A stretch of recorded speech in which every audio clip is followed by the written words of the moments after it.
What is up, everybody? Random Random Man here, aka RRM, bringing you another rapid movie review, aka RMR.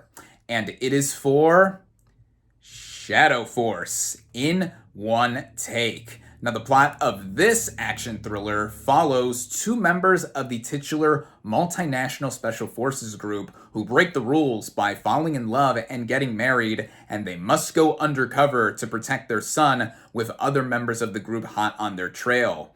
Kerry Washington and Omar Sy, I thought synergistically worked well as this main couple in being people with special sets of skills and then also being together with their son. Shout out to the actor who plays him. He's adorable. I thought the heart was well represented here. I also got to give a shout out to Divine Joy Randolph and Method Man as two other agents who have comic relief. And then there's Mark Strong as the main villain, the leader of this group who put out the bounty on the main characters' heads. And he's really doing not much new here that we haven't seen him do in getting typecast as these kinds of characters. And on paper, this movie doesn't do that much new in terms of what it's trying to execute with its concept. We have characters trying to outrun their past catches up to them. Family, minus Vin Diesel. And the motivations of the characters are really undercooked as well, despite it being the whole driving force of the narrative.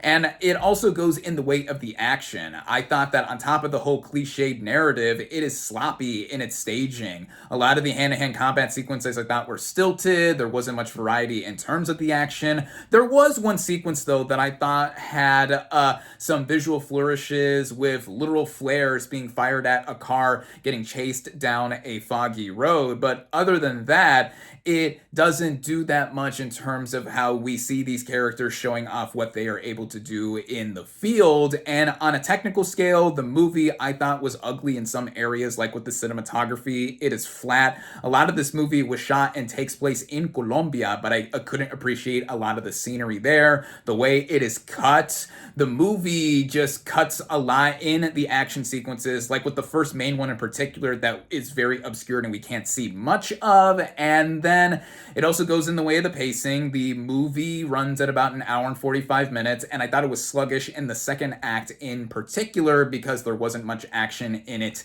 either. Ultimately, I thought that this culminated in being a lackluster action thriller that could have done more than what was already being presented with its concept. I do see the appeal with this kind of movie, though, now being released for Mother's Day weekend. Happy Mother's Day to all the moms out there, and specifically for today, El 10 de Mayo, to all of my fellow Mexicans. Feliz Dia de las Madres. Happy Mother's Day to all the Mexican moms, including to my own. Mami, te amo.